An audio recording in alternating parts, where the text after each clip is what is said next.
Hello students, welcome to our channel ম্যাথট্রিক্স।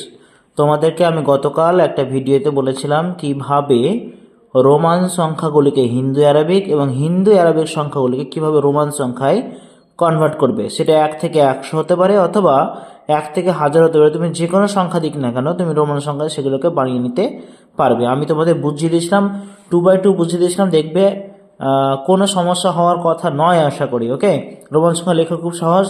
আর যদি তুমি ভিডিওটি না দেখে থাকো তাহলে আগের ভিডিওটি আমাদের তুমি চ্যানেলে ভিজিট করে সেটা দেখে নিও, বা এই ভিডিও ডেসক্রিপশন বক্সে কিন্তু সেই লিঙ্ক আমি দিয়ে দিচ্ছি। ওকে, চলো দেখো, এখন আজকে তোমাদের দেখাবো যে কোষে দেখি চারে যে রোমান সংখ্যাগুলো আমি তোমাদের শিখিয়েছিলাম সেগুলোকে তোমাদের বই থেকে কি করে কনভার্ট করব সেটা আমি দেখাবো। দেখো এখানে এক একটা বলেছে নিচের প্রতিটি সংখ্যা রোমান সংখ্যায় লিখি। চলো আমরা প্রত্যেকটা সময় রোমান সংখ্যায় লেখার চেষ্টা করি। আমি আগের ভিডিওতে অবশ্যই বুঝেছি, সেটা অবশ্যই একবার দেখে নেবে। 7 যেহেতু বলেছে তাই 5-এর পরে 2 অর্থাৎ ভি এর পরে দুটো আই তোমাকে দিতে হবে। 9 কি হবে? 9 হবে আই এক্স, কারণ আমরা জানি 9 হচ্ছে 10-এর থেকে 1 কম, ওই জন্য বাঁদিকে আই। 14 তেমনই হবে, 10-এর থেকে 4 বেশি, তার মানে 10 হচ্ছে এক্স, 4 হচ্ছে আই ভি, তাহলে 14 হয়ে গেল। 25 দেখো 20 আর 5 আছে, 20-র জন্য দুটো এক্স হয় আর 5-এর জন্য হয় ভি। 36 3টে এক্স, 30-এর জন্য 3টে এক্স, 36-এর জন্য কি হবে? 6-এর জন্য হবে ভি আই। তেমন করে 54-এর জন্য কি হবে? 54 50-এর একটা গিফট তোমাদেরকে শিখিয়েছিলাম, 50-এর জন্য তোমাদেরকে নিতে হয় কি এল, আর 4-এর জন্য আই ভি, তাহলে 54 হয়ে গেল L I V. Okay, next দেখো 65, 65-তে 50 ঢোকানো আছে, মানে এল আছে, একটা 10 আছে আর একটা 5 আছে, এল এক্স ভি। 89-এ 50, তারপর 3টে এক্স হবে, কারণ 30 50 60 70 80 আর 9 মানে হচ্ছে আই এক্স। 90-এ হবে কি বলেছিলাম? এক্স সি, কারণ আমরা জানি 90 হচ্ছে 100 থেকে 10 কম, তাহলে সেঞ্চুরি থেকে এক্স কম, ওই জন্য এক্স সি। তেমন করে 98 হয়ে যাবে এক্স সি, আর 8-এর জন্য হবে ভি আই আই আই। ওকে, চলে আসি পরের সংখ্যাগুলোতে। তোমাকে বলেছে নিচে প্রতিটি রোমান সংখ্যাকে হিন্দু অ্যারাবিক সংখ্যায় লিখতে বলা হয়েছে। চলো আমরা এই রোমান সংখ্যাগুলোকে হিন্দু অ্যারাবিক সংখ্যায় লেখার চেষ্টা করি। এখানে আছে দেখো আই এক্স মানে হচ্ছে 9, ভি আই আই আই মানে হচ্ছে 8, এটা হবে ভি আই আই মানে হচ্ছে 7। ওকে, এই যে 4 দেখতে হচ্ছে, আই ভি দেখতে হচ্ছে, এটা হবে 4। পরে দেখো ভি আই মানে 6। চলে আসি পরেরটাতে, দেখো 3টে এক্স আছে মানে 30, 3টে এক্সের পরে আই এক্স আছে মানে হচ্ছে 39, এক্স এল মানে হচ্ছে 40। Is it clear? এখানে বলছে X L I x, X L মানে 40, আই এক্স মানে 9, তাহলে হয়ে গেল 49। এক্স এল 40 আর 1 মানে হচ্ছে 41।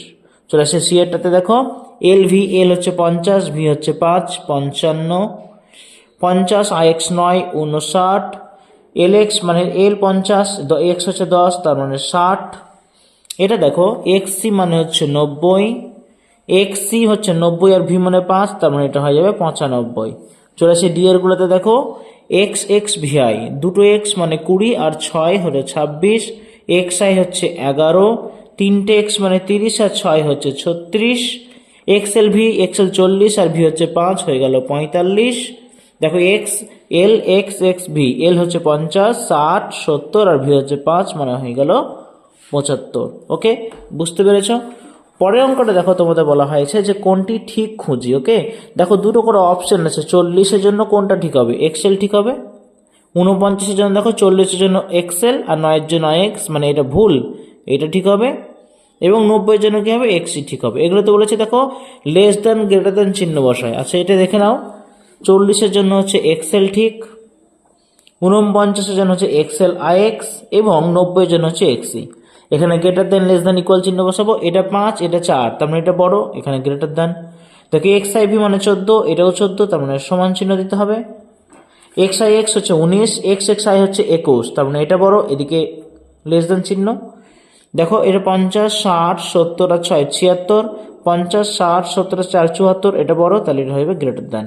তাহলে এই ভিডিওর মাধ্যমে তোমাদেরকে আমি কোষে দেখি 4-এর সমস্ত রোমান সংখ্যা কি করে হিন্দু আরবিক করতে হয় কিংবা হিন্দু আরবিককে কি করে রোমান করতে হয় সেটা তোমাদের দেখিয়ে দিলাম। বাকি দেখো বাঁ দিকে তোমাদের সবুজ রঙের বক্স আছে, 1 থেকে 100 পর্যন্ত যেগুলো ফাঁকা রয়েছে সেগুলো তোমাকে প্র্যাকটিস করতে হবে। তোমরা দেখি করে আমাকে কমেন্ট বক্সে জানিয়ে দাও তো।